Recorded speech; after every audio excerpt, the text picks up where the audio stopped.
Close your eyes and make yourself a big mouthful of Dairy Whip. Take a big, deep in through your mouth and out through your nose. Melvin and Mother were driving along State Highway 1, heading south. They'd had a good time at Hamner Springs and were now driving past Christchurch and carrying on south, heading towards the Queenstown. They decided to take the inland route, and they went through Geraldine and made their way into the Mackenzie country, which is a big area in the middle of the South Island. It's up in the high areas, and you can see lots of stars at night because there's not many other houses and things around to put light in the sky. "Mother," said Melvin. "Yes, Melvin?" "I've been looking at this book here, this tourist book that was in the camper van. And it says here there's a place called Mount John Observatory." "Right, son. Well, I think I'd like to go there. Do you think we could go there, Mother?" "Oh, I don't see why not, son. Let's go. Where is it?" "Well, it's up here, just past Tekapo." "Okay." So Melvin and Mother drove through Tekapo, and they got to Mount John Observatory. And fortunately, they got there just as it was getting dark. And my goodness, does it get dark there? It's even known as a dark sky area. "Look, Mother, there's so many stars up here," said Melvin as they drove up the winding road to the top of Mount John. "I know, son, it's amazing." Mother parked the camper van and they got out. "Whoa, look at all those observatory dome thingies, Mother." "Aye, son, it's pretty good. Shall we go have a look at one?" "Okay." So Melvin and Mother went inside the first one they came to. There was nobody there, which is quite fortunate because it meant that Melvin could just go and right up to the telescope and have a look. It was a big telescope. He'd never seen a telescope before, but if he had, this one would be the biggest one he'd ever seen. "Oh, that does look fun, Melvin. What can you see in there?" "Oh, I can see stars, Mother. It's amazing." Melvin spent a while looking around through the telescope. "Come have a look, Mother." "Oh, don't worry, son. I've got one of my own over here." Mother had found another telescope. It wasn't as big, but it was a bit more portable, and she could point it wherever she wanted. And right now, she wasn't looking up at the stars. She was pointing it down and off to the side somewhere. "What are you looking at, Mother?" "I'm looking at that house over there in Tekapo." "Oh, can you see the house way over there?" "Aye, son, I can see in the window. They're watching TV." "Oh, that's great. What are they watching?" "Looks like it's The Simpsons." "Oh, I like The Simpsons, Mother." "So do I, son. I think I'll just watch this for a while. You have fun watching through the telescope at the stars and things." "Okay." Melvin adjusted where he was pointing this telescope. He could see planets. He could see Saturn. "Oh, Mother, come look at this one." "Oh, I'd like to, son, but something funny's about to happen on The Simpsons." "Oh, you sure, Mother?" "Aye, son, this is the bit where Homer tries to jump across the whole canyon, Springfield Gorge, and crashes his way down." "Oh, no spoilers, Mother." "Oh, sorry, son. You just carry on watching your stars, and I'll carry on watching my Simpsons." "Okay, Mother." Melvin had a wonderful time gazing at Saturn. Have you ever seen a planet through a telescope? It's so pretty, especially Saturn with his big rings. After a while of staring at Saturn, Melvin decided to try to find other planets. "Oh, look, there is Jupiter," said Melvin. "Oh, well done, son. Look, Maggie's just shot Mr. Burns. Oh, no spoilers, Mother. Oh, sorry. I'll try not to tell you any more. Oh, look, there it goes. Neptune, Mother. Oh, very good, very good. Mother wasn't really listening. She was enjoying The Simpsons too much. She couldn't hear what was happening, but back home in Samoa when she was younger, she'd watched lots of episodes with the family where she was the pet pig. So she knew them pretty well. But after a while, the ads came on. And Mother was feeling a little bored now. So she decided to go climb up on top of the telescope and do a bit of a prank on Melvin. She was very sneaky. For a very large pig, Mother can move very quietly. She snuck her way up to the end of the telescope, climbing up on top of it. These telescopes are very big, so even a big pig like Mother takes a while to walk to the top of it. Melvin didn't notice. He was busy staring through the telescope, looking for new planets that hadn't been found. He moved the telescope around a little bit more, adjusting it with the special dials and things, and automation just moved it for him. When he moved it, Mother was like, whoo, trying not to fall off. Tee-hee-hee, said Mother. What was that, Mother? Nothing, said Mother. Okay. Then Melvin saw it. A big red circle on the screen of the telescope. What's that? Is that? Surely it couldn't be. Mother! Mother! Yes, son? I think I've found a new planet. It's big and red and round. Oh, that's amazing, son. And it's got like the shape of a letter M on it. Oh, hang on a minute, son. Suddenly the planet disappeared for a moment, and Melvin could hear a and then the planet was back. Oh, there's no M anymore, Mother. Oh, that's nice, son. It's a pretty good big red planet, is it? Aye, Mother. I don't know quite what happened then. Oh, well. Just then Melvin started thinking a little bit. And he pulled his face away from the telescope and looked up and saw Mother at the top of the telescope. What are you doing, Mother? Nothing. Did you put that planet on my telescope? I might have, laughed Mother, holding up a well-licked M&M that she'd stuck on the end of the telescope. Oh, Mother, you're such a prankster. I know, son. Mother slapped it back on the end of the telescope, and it stuck on quite well with the slobber and the sugariness and the chocolatiness. And she left it there. She climbed back down and went back to watching The Simpsons. Melvin joined her watching The Simpsons, taking turns. They had a nice time. They fell asleep for a little while, and then they got woken up by some astronomers coming in. I'm sorry, you can't be sleeping here. Oh, what's that? No, if you're here for the tour, you come around here, follow me. So they went on a tour of the facility. It was great, and then they let them watch things through the telescopes for ages and ages until the sun started coming up. Well, that's the end of tonight's viewing. I hope you've had a great time and you tell everyone at home about it so they come too, because we need lots of tourists to come and pay so that we can keep on running this great facility.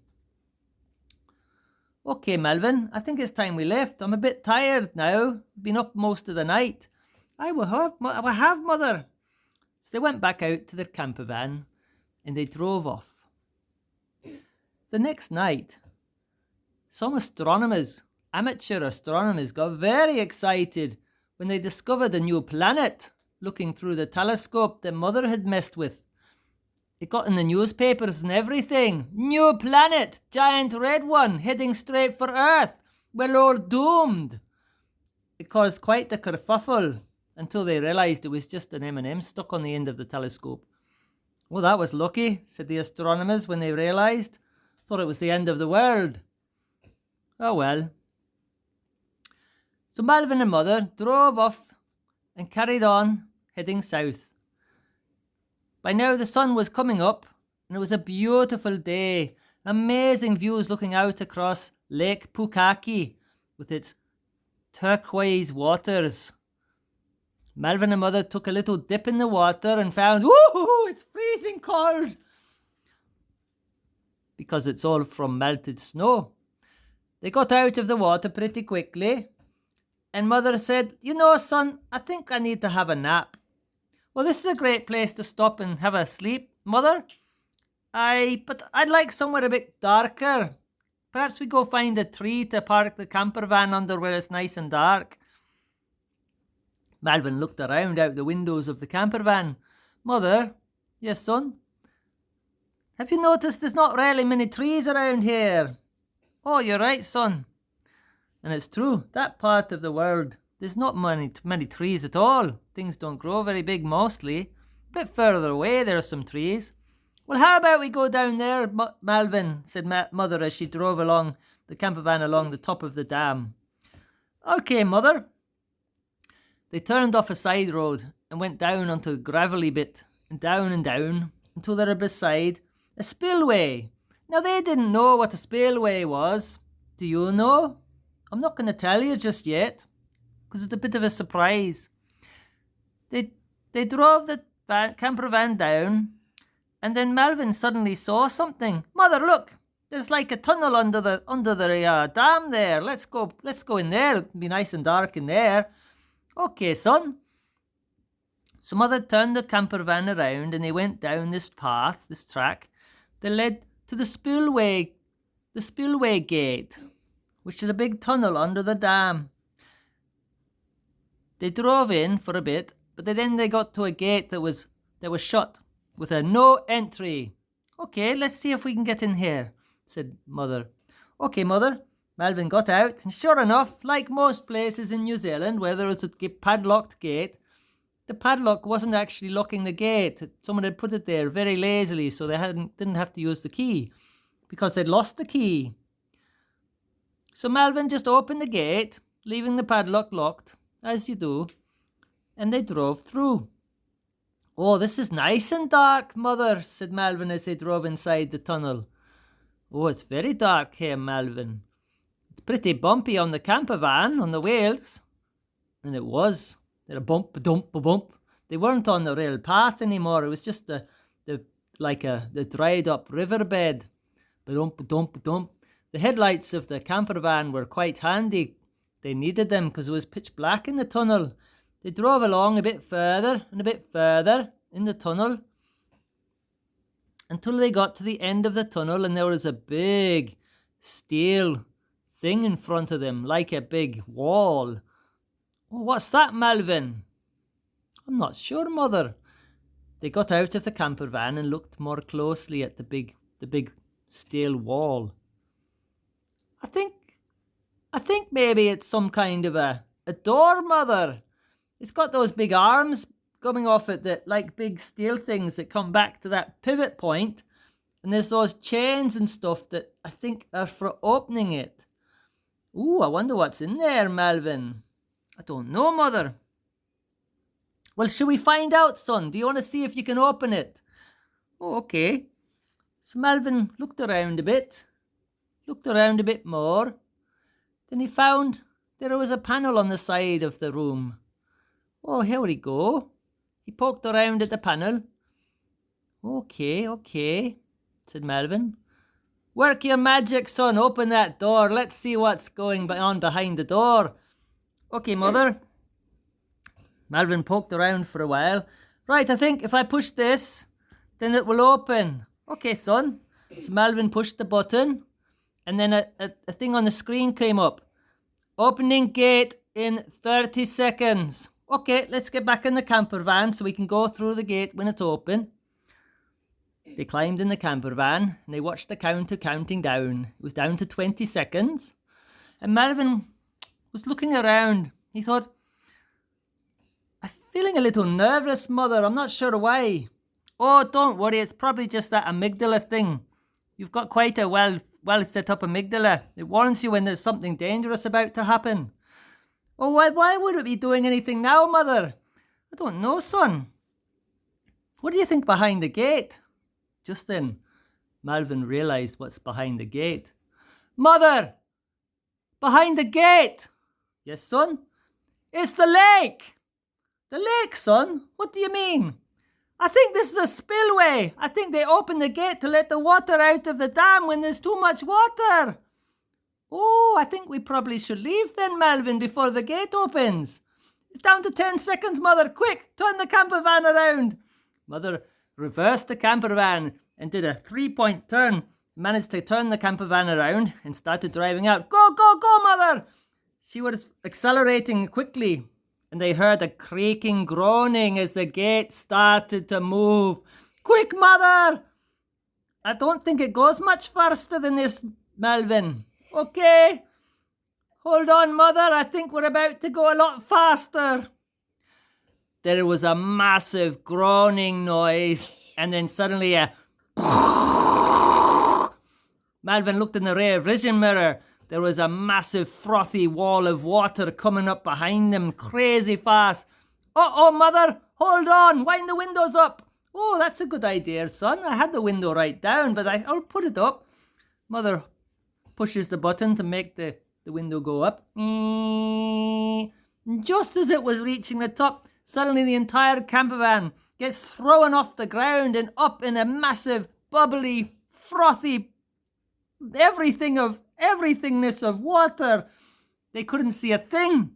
And suddenly it was light again. And it was just water all around, in front of them, behind them, everywhere. It was just a big frothy mess of water. Oh, Mother, I don't know about this one. Melvin and Mother could feel that the camper van was tipping, rolling head over heels. It was roly-polying all the way around the place, sideways, upside down. Oh, Mother, this is pretty rough. Now it was light again. They could see. They popped up onto the water surface. The water was surging ahead of them. They were surfing this massive wave of water as it came out of the spillway and along the riverbed. Oh, no, look where we're going. That's not a road. You're right, son. That's all right. It's a bit of a field. I think we'll be okay. Oh, you're very calming, Mother. That's good. By now, the front of the water had gotten quite a long way ahead of them, and they were bobbing around on the top of the main flow. Oh, son, do you want to go and get rid of some of that water that's filling up in the back? Huh? Melvin turned around. There was about a foot deep of water in the camper van. Uh-oh! Melvin rushed back and grabbed the rubbish bin, took the lid off, and started scooping water out through the sunroof. Oh, you'll have to go faster than that, Melvin, said Mother. It's going quicker than you are. It was true. The camper van was filling up quite quickly. Oh, don't worry, son. I'll just drive us over there onto the land at the side. Oh, good idea, Mother. Now, I'm not sure how Mother did it. She's a very good driver, but I wouldn't have really thought she could steer the camper van while it's floating along on this massive flow of water. But somehow she got the camper van over to the side of the river, and with a big thud, the tires reached the ground, and the wheels were spinning, and they made it onto the land and hoofed her up the bank onto a grassy paddock beside the river. And my goodness, it was quite some river at this point. The lake was just draining out the spillway like you've never seen anything in your life.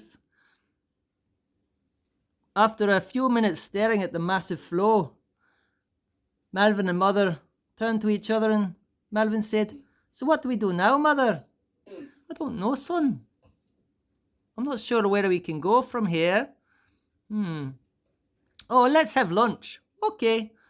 So Melvin and Mother opened the side door of the camper van and let all the water drain out. And then they poked around in the little fridge and they made some lunch. They got the picnic table out from the back of the camper van and set it up outside.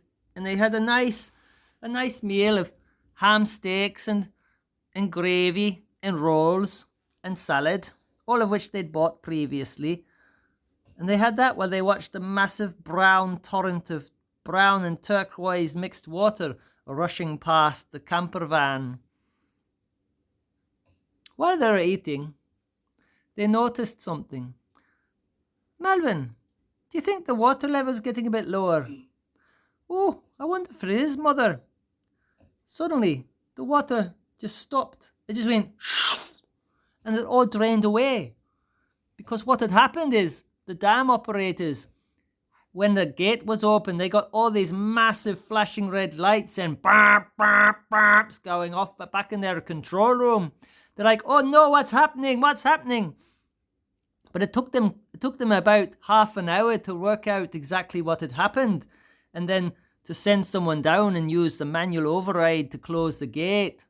But by the time they did that, the lake had drained down by about 5 meters in height. And that's an awful lot of water when the lake's so big. In fact, it meant that there wasn't quite enough electricity for the country that year. Oh well, I guess that's that done, said Mother. Shall we go on about our merry way? I think we can probably drive back now, back up to the main road. Okay, Mother. So Melvin and Mother packed up from their lunch, got back in the camper van, and started to drive back up to the main road. Mother? Yes, son? Do we normally have a big fish flopping around in the back of the camper van? I don't remember that, son. Oh, okay.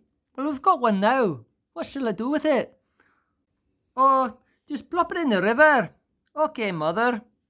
So Melvin picked up the meter-long fish by the tail, opened the side door of the camper van as they were driving along, and he swung around like the person doing the ball and chain throw at the Olympics, or the hammer throw, and he flung it out the door, and it went flapping across through the air and splooshed into the river.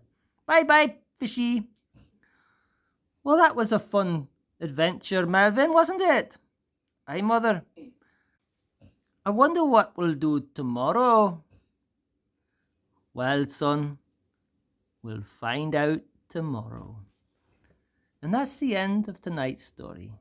Good night.